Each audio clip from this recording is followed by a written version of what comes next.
People should not underestimate themselves. I never thought I would be able to do any of the stuff that I've been doing. I was not in great physical shape. Just try, get a little bit better every day, keep trying things, get out of your comfort zone, and push yourself to do better.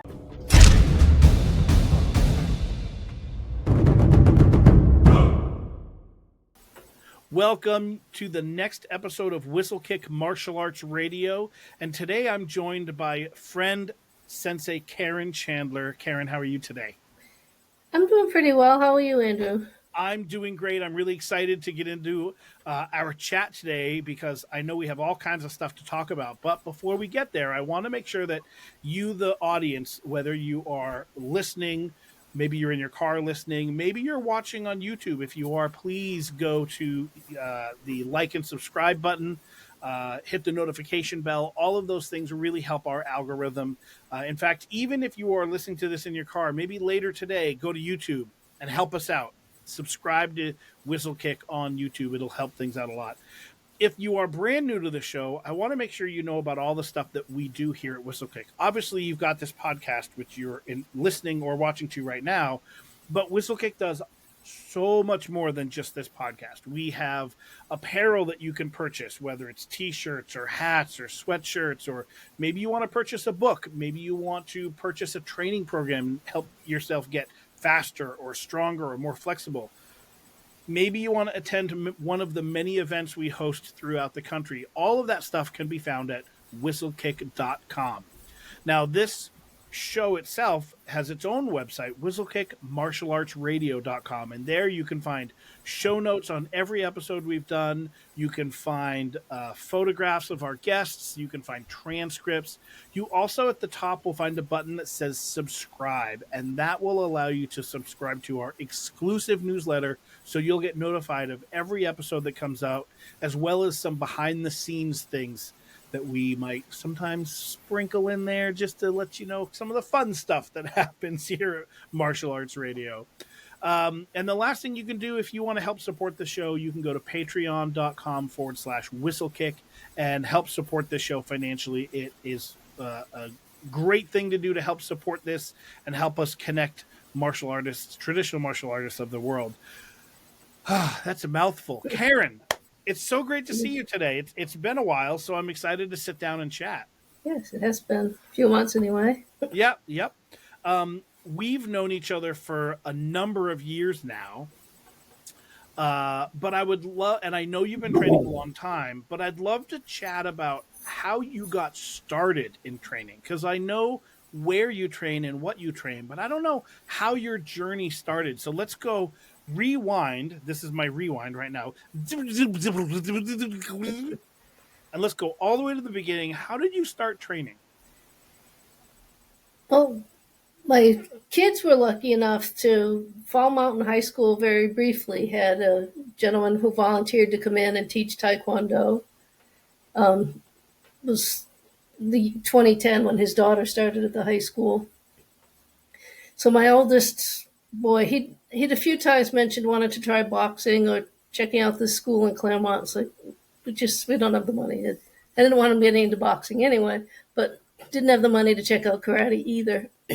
So this was free. The only thing he would we'd pay his cost for the gi, and that was it, and sparring gear. Very generous guy. So after Jeremy had been training for a little while, one of his former students, because he'd had a school over in Springfield, Vermont, right across the bridge, one of his former younger students joined because her older brother was doing it, and he was in Jeremy's class, my son Jeremy, and then I'd be there sitting, watching, I didn't want my younger one to take away from the bigger class, so of course I'm there no, straighten up, just pick it up. And I don't know if it was jokingly or not, but Mr. O'Brien says, "So when are you starting?" It's after the holidays. Start in January.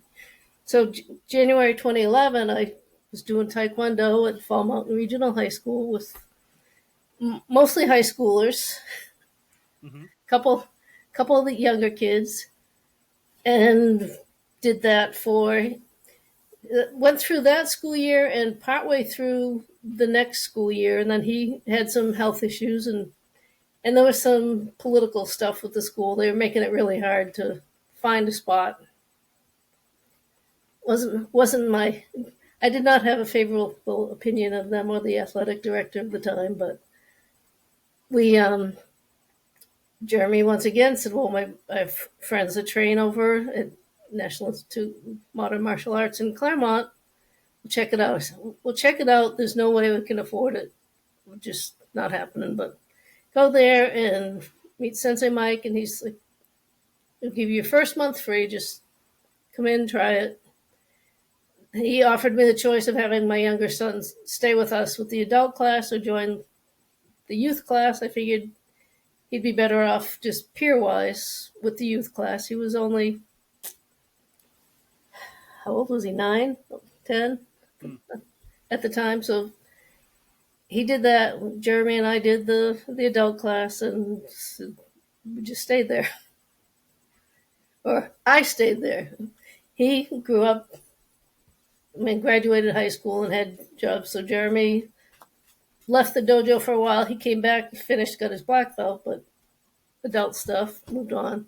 My younger son stayed till I think through the beginning of senior year, but stuff just got too big. He was well on his way to becoming Sandan, but just so many things. He had responsibilities at school, and he didn't. So it's just me. And for a while, he was doing the jiu-jitsu program with me, which was a lot of fun. But Now, I know the school that you train at now. I've been there a number of times, and your time spent in Taekwondo was not insubstantial. I mean, it was a couple of years. You said, right? it was about a year and a half. Yeah. That's not insubstantial. It's a decent amount of time, certainly long enough to really learn about what it is you're doing. And I'm curious what that transition from Taekwondo to your current school was like back then. So it would have been, probably 2013. So, we're looking 12 years ago or so. Yeah. What was that like? I mean, a lot of it was similar. The classes were longer, a little at NEMA, more strenuous. We have 2-hour classes, and I think we were only doing an hour and a half with Taekwondo. And I mean, most of it wasn't. I mean, there were a few techniques that were done differently. Names of techniques were a little different, but just kind of follow along. And it's like, oh yeah, it's not that different. It's just a different name, or just slightly different. Instead of doing a high block with my forearm out, I did high block with the back of my arm out. It's like, all right, it wasn't huge differences. Mm-hmm. And you are someone that I know now is very heavily involved, train multiple times a week. Were you always like that? I started just in the karate program, and that was really enough. I mean, I was not in great shape when I started Taekwondo. I lost some weight, got a little more fit. Started the karate program, got even more fit, but I was having trouble with some of the groundwork stuff that we did as part of the karate program. And my older boy, Jeremy, said, we should try the judo and jiu-jitsu program. They have no gi on Sundays. Like, last thing I wanted to do was be rolling around these sweaty people I didn't know. And so I did it. We went a couple times, and then I stayed. Why? What was it about it? I think part of it was it's empowering, being able to get out from under somebody or resist being arm locked or choked, and it just, I mean, it certainly added to my fitness, my cardio. I lost a lot of weight. And I think it just, and I mean, they welcomed me. That's one of the things that the school has always been good about. Gender was not an issue. It's you do what you do. If there's something you can't do, then all right, you can't do it. I was told early on in one of the karate classes that if you can't do this, don't worry about it. And it's like, no, that's not me. Mhm. So I practiced and practiced until I could do it. It's like that. It didn't matter if I was older or out of shape. I was gonna do as best as I can. And the jiu-jitsu program was just more of the same. It just made me try harder. I'm second oldest and one of the smallest, but it's all right. It's fun. It's especially fun if on the sometimes you'll get somebody who's bigger and stronger, but you can kind of lead them into something and put a good choke on them. And Yep, I could see that. Uh, just because you're bigger and stronger doesn't mean you have the technique. So, right. that makes sense. And at the And very least, when I have been held down and felt like there's no way out, I could always look at it from a self defense aspect and say, "Oh, I see the eyes. I mean, I could bite. I could scratch. I could. I knew in a self defense scenario, it wasn't be all end all. I could do something." mhm. And I know that obviously you mentioned, and I know the school NIMA, National Institute of Modern Martial Arts, has their karate program. They had their judo jiu-jitsu program. They do a lot of different things. It's all under one roof, but it's definitely different disciplines. Oh, that's hard to say fast.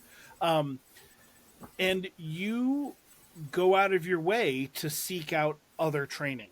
I do. Talk a little bit about that as I see this big, huge smile on your face. I mean, I've always liked learning, and I've also noticed that even within the same school, having the same senseis, having different senseis teach me even the same kata. If the teaching just didn't get through, somebody else would say something, and it's like, oh, yeah, I can do that. And it's just a matter. And so by going and checking out other schools, you get that. You get to learn how different approaches or even different thought processes, and it's it's just a lot of fun. And just seeing how different body types go get into a position, or and just I mean all the differences, but I mean ultimately they're all the same. Bodies only move certain ways. Where our joints are all designed to move one way or the other. So I just enjoy it. And I was never a very social person, but the general mindset of most martial arts practitioners I've met, they they make me feel comfortable. Now, talk a little bit about some of the outside, like outside of your school training that you've done, the things you've gone to. Like again, I know you go out of your way to look for these other opportunities to do training. So, talk a little bit about you talked about the why, but talk a little bit about the how and what you enjoy the most about that. I think. Oh, I've gone. Want to say it started with. I went to a couple super shows in Vegas and just got to be in different. I mean, they're short, hour and a half or 2 hour segments of somebody teaching something, even if it's simple routines or just things to get classes motivated. You can always pick up little tidbits here or there.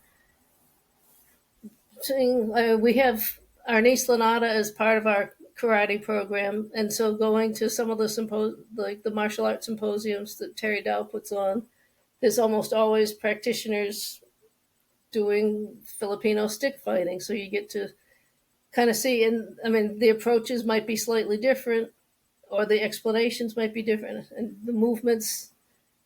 It gives you a little bit more of a feel, and then you can go and play with it when you get to your own school, or even some of the drills can be fun.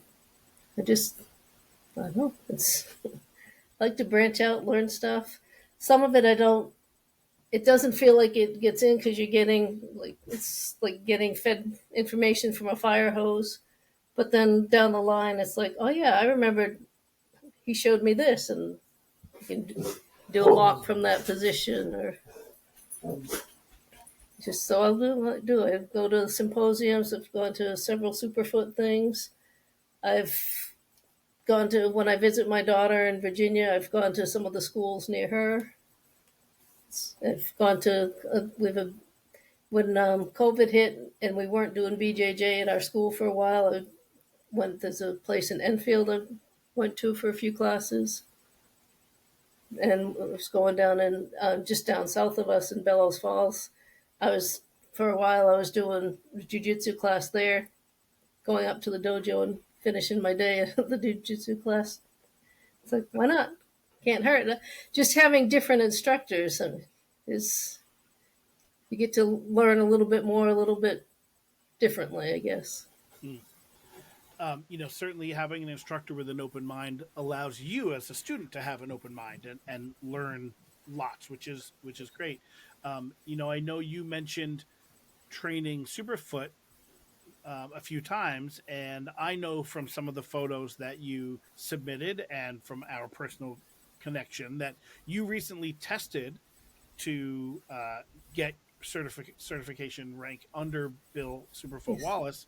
Talk a little bit about why you decided to do that, because you already have, at this point you're fifth dan, is that correct? Yes.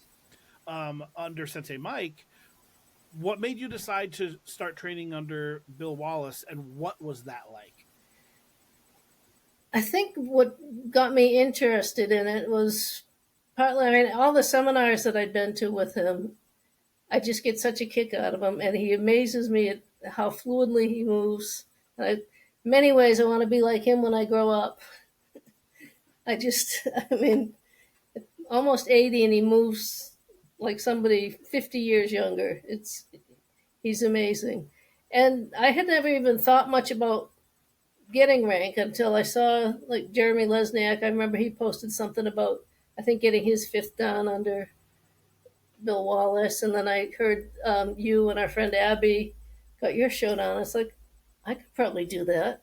Mm-hmm. I wonder if I know anybody who could be my instructor, because I knew Terry Dow's 2 hours away, and then our good friend Dennis came up as an option. It's like, oh, yeah. So, nice. A lot of virtual sessions and lots of coaching, and time on my own, but it just felt good to do it. Sure. And I'll clarify. I know Jeremy would want me to correct this. He does not have a fifth dan under Bill Wallace. I'm fairly certain he's a third dan. Third dan? And so I don't want anybody to send hate mail to Jeremy. Oh, no. No hate mail to Jeremy. Send all your hate mail to me, Andrew at whistlekick.com. So talk a little bit about what that was like getting ready for it. And, as you mentioned, I tested under Bill Wallace as well. And my test was close. It was at Terry Dow's down in Manchester. But yours was not. So talk a little bit about what it was like getting ready for it and then having to go to the test itself. Getting ready for it was a little, it felt odd training virtually. We had done that. We'd taught and trained virtually during COVID. But, I think Dennis Campo's a great instructor. He was able to watch me, correct me, hopefully work some stuff out. Because some of the stuff was a little counterintuitive to what I'd been taught. So it's a matter of trying to get my brain in the mindset, okay, this is for Superfoot testing. I need to do it this way rather than the way that I know and I'm comfortable with. And a lot of it was endurance. So a lot of practice, just keeping my leg up, kicking and kicking and kicking and kicking. And a few months before testing, I ended up dislocating a shoulder and got pneumonia and slowed me down. I wasn't sure I'd make it to the July 5th testing down in Florida, but I did. I couldn't, I was out of my brace at that point, but I could not, there were some strength issues. I really couldn't fully extend on my left. Holding the pad on my left, I couldn't hold it out. I'd have to keep it in just to keep the muscles where they needed to be. But I went down to Florida. Sensei Todd from my school, he came down and kept me company, and we made sure we did a little bit of Disney and Universal, and just had a good time. And he sat there for the test, and it was nice to have him in my corner. So he sat there and watched you sweat. Yes. And then our friend Daryl Belashevsky, he was down there at the same time. He sat and watched us. So it was kind of cool to go down there and not be alone. I knew a couple people. Mm-hmm, mm-hmm. Nice. Now, the other thing that I've seen recently that you entered a competition fairly recently. How big is competition for you personally, and then in your school? I haven't actually competed for a while. I supported. I was one of the support people for Whistlekick's 2025 showdown, Mm-hmm. not showdown, in Concord back in March. But I haven't actually competed. I think since pre-COVID. I used to compete a lot. I used to really enjoy it, but it also took a lot of time. May do it again someday, and I don't know. I enjoyed it when I was I did fusion fighting for a while when that first shortly after it started with Twin State Martial Arts, but it's like I was old. I was already in my late 40s at that time. It's like, why aren't women in their 25s and 30s? Why aren't they doing this stuff? So did it for a few years. It was hard. There wasn't often competitions. I retired from it. I was asked to come back because a young lady was back from her USMC boot camp, and she really had wanted to have a fusion fight. And I said, all right, I'll do one more. Mm-hmm. And that was recently. That was probably 2019, Okay. 2018, 2019. Okay. Okay. For some reason, I was thinking it was more recent than that. No,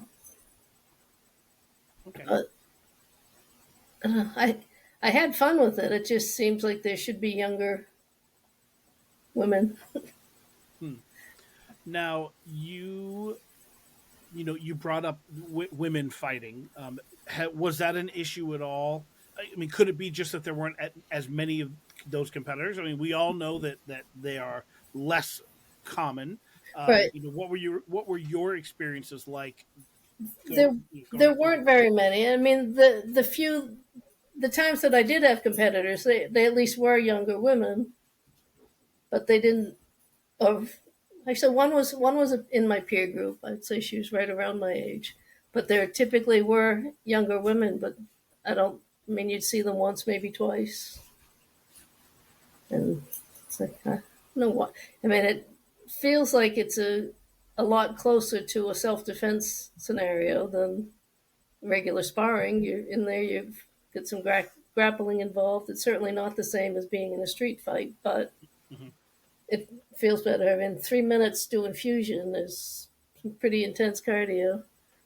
So we may have listeners that are not from the New England area, may not be familiar with Twin State Martial Art Association. So explain a little bit about what fusion fighting is, so they understand. So they always referred to it as gentlemen's MMA. We had headgear at least while we were standing. They had specific weight gloves. Had to have shin and foot coverings, and basically it was you have 3 minutes, and they're looking for takedowns, controlling the fight, controlling somebody on the ground, submission if possible. Once you got to the ground, if you could have your helmet off, but you only allowed 3 open hand strikes. Everybody, I mean, none of us were professional fighters. We all had regular 9 to 5 jobs to go to, so no joint locks, nothing where somebody should get seriously hurt. But it. I mean, it was still a pretty good workout. But one of my rounds, I ended up only winning by decision. So after that, it was like, no, it's always going to be submission now.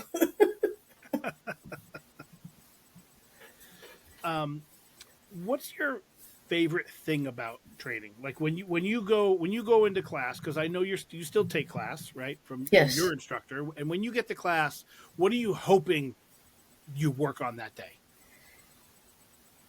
I, it really depends. I mean, I really enjoy the physical aspect, the heavy work. I want to break a sweat. I want to know that I'm engaging as much of my body and my brain in it as I can. I've I really, I mean, as far as our karate days, I prefer the ones that we focus on our sparring techniques because I'm the oldest one in the class. So if I can hold my own against these teenagers, it feels really good. Um, in our judo jiu-jitsu class, I think I look forward most to our Sundays when we do our no gi practice. It feels more realistic. I mean, it's New England, so yeah, we might have a heavy jacket on in the winter, but we're not always going to have a heavy jacket. And pretty much most no gi techniques transfer pretty well to gi techniques. So I like to get in there, choke people out, especially the bigger, younger ones. And Like, what keeps you going today? What you've been training a long time now. What keeps you going back to the gym? I think the camaraderie as much as anything, and I like the workout. I had tried. I mentioned before I'd lost a lot of weight through martial arts. I had tried lots of other things. I used to go to the gym and I'd swim over a mile, or I'd work out in the weight room and the ellipticals, and it didn't ever seem to make a difference. Martial arts, I mean, it really did. It helped make. I mean, I'm sure it put me in better shape for the martial arts, but this is where I found that I'm able to move better, feel stronger, and I love to bake and I love to cook. So if I burn enough calories, I get to eat more. So, that's a bonus too. That's definitely one aspect I haven't thought of, and I definitely haven't heard. But yeah, I could see that. The more you train, the more you get to eat, I guess. Yeah. So, I mean, you're into baking and cooking. You train a lot. Do you have much time in your life for other hobbies or other endeavors? What else do you do? Not a lot. I mean, I used to like snowmobiling. When my older son was in Boy Scouts, and before we were in martial arts, we'd be out hiking or camping and doing a lot of outdoorsy things. Unfortunately, I don't have as much free time because I'm spending it all at the dojo. I like. I have dogs that, well, one of them loves to go for walks. The other ones will once in a while. So spending time with them and with my family. Occasionally get up to like out to the seashore. My mom loves the ocean, so I'll take her out there once in a while, or hit up a museum or a movie. But Hmm. gotta have time to do housework too. Even if we share it, it's always there. It never goes away. And what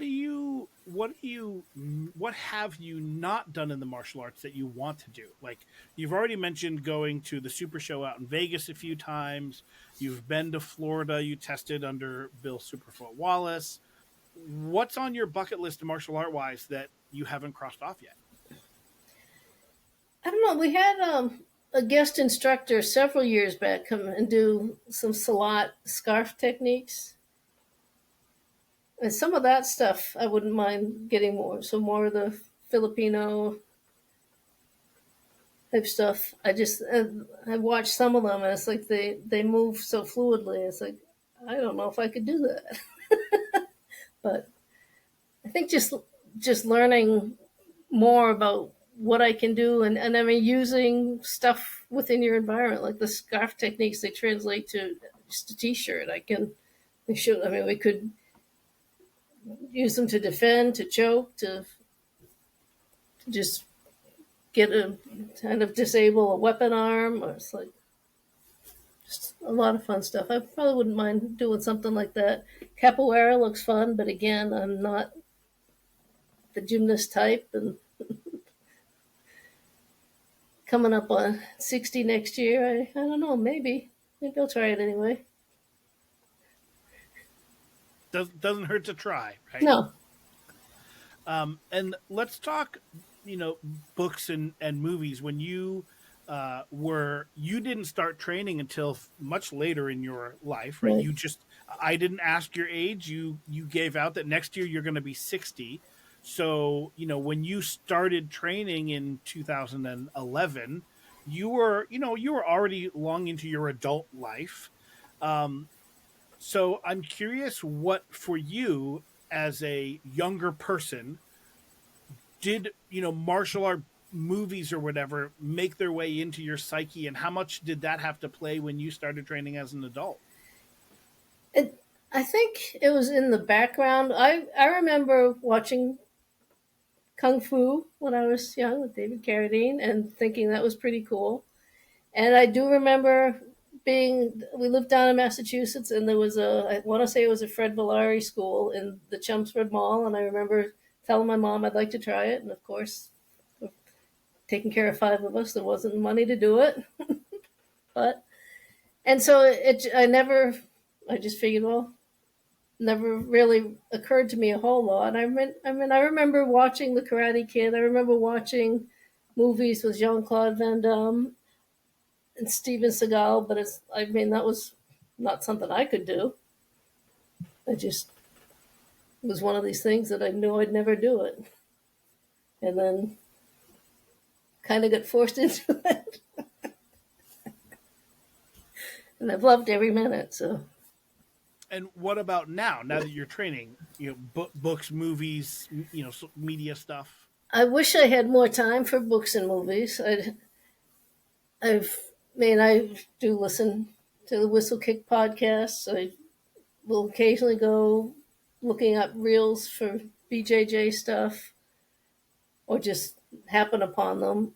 Um, Master Ken's a favorite. Might not be realistic, but if you can't laugh at yourself, then you're living a boring life. Absolutely. And I've bought a number of, like, especially like the BJJ handbooks. I'm not naturally athletic, so I tend to have to overthink things. So I've bought the books and skimmed through them, but I haven't really done much in the way of martial arts reading. Is not as certainly not as much as I'd like. By the time I come home, I pretty much get ready for bed and crash. Yep, I get that. Now, where do you go from here? Right, I know you just recently tested for your fifth dan, like just a couple of weeks ago, as Yep. of this recording. If you and I were get together for a follow up interview in 10 years, you'll be almost turning 70 at that point. Maybe a little scary to think about, but let's go there for a second. What would you hope to be talking about 10 years from now in your training? I think. I hope to feel more confidence in my BJJ. I think I should be able to do that into my 70s. Um, by then, I should be looking at testing for seventh dan. So that should be fun. And I used to work with one of our senseis, Brian Dillon, with the women's self defense classes, and we'd have a lot of fun teaching them, and I felt it was useful information. I would love to find time in my schedule to try to do that again, do something. It just seems like it's an important thing. And not even just for women. I'd like to do just basic self defense. I know a lot of men that could use just the basic how to get away, how to just de-escalate and break away out of a simple grab or something. I've known some men that have been attacked and weren't really sure how to protect themselves. Now, something you haven't brought up a lot is teaching yourself. Is that something you have a lot of much experience doing? A lot. Is that something you want to get into? I taught kids classes for I want to say about 9 years, and that was all right. And I mean, as part of just with my because we're considered Renchi, Jessica and I that tested together for our go down, um, we fully teach the classes for the rotation leading up to our test. And there's times when I'll be in and I'll teach bits and pieces of whatever, especially if it's stuff that's I feel very comfortable with. Or in our judo jiu-jitsu program, there's times when there's nobody higher available, so then I'll be the one helping run the class and usually just base it off of who's there, what they do a little rolling and find out, okay, well, how do I get out of this or how do I get into this and work it from there. Tend to keep it pretty free flowing, but try to keep an eye on what specific techniques we're working on that month. So And do you enjoy teaching? I do. I have fun with it. More so adults. Or well, I shouldn't say.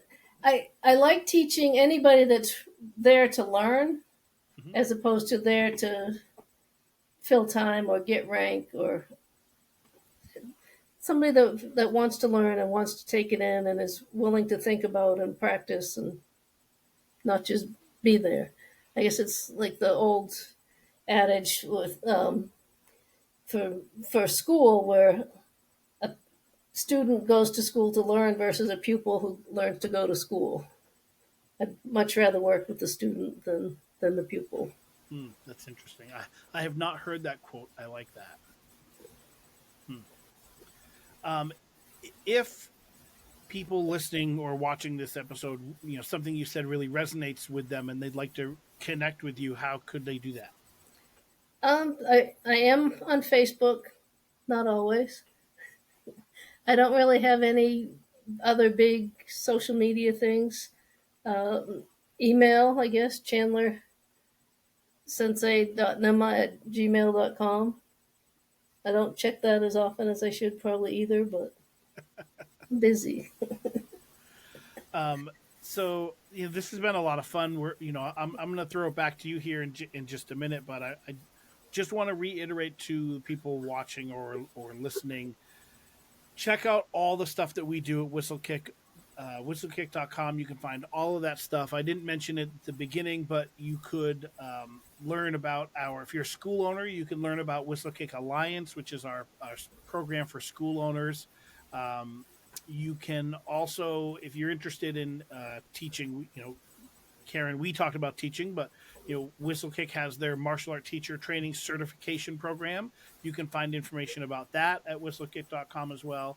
And then Whistlekick Martial Arts Radio is where you're going to go to find out information on this episode and every other episode that we have. 1,040 episodes as of this recording coming out. So there's certainly stuff there for everyone on pretty much every topic. If you have a guest suggestion, you can do that at whistlekick.com. But whistlekickmartialartsradio.com is where you'll find show notes on this episode, pictures, transcripts. Maybe you didn't get a chance to write down that quote that Karen said about students and pupils. You can go online and search for it on the this episode. So all of that stuff you'll find at whistlekickmartialartsradio.com. You'll also find the subscribe button at the top so that you can subscribe to our exclusive newsletter. We're only going to tell you about stuff about this show. We're not there to send you spam or junk. It's always, you'll find out about all the episodes that we have. And so please, I encourage you to do that. And then if you enjoy this episode, one of the best ways you can do to support us costs nothing, which would be to just share this episode with a friend. Or any one of our other episodes that you think they might enjoy. It costs nothing and it really means a lot to us to help spread the word so that we can connect, educate, and entertain traditional martial artists. And maybe you do have a little bit of extra income that you'd like to help support the show financially, you can do that at patreon.com/whistlekick and help support this show so it can continue to happen. So, Karen, thanks so much for being here. How do you want to end today? How do you want to close? What do you want to leave our listeners with today? I guess just make sure people should not underestimate themselves. I never thought I would be able to do any of the stuff that I've been doing. I was not in great physical shape. But just try, get a little bit better every day, keep trying things, get out of your comfort zone, and push yourself to do better. You never know where the path will lead you. I've made many friends I would not know otherwise.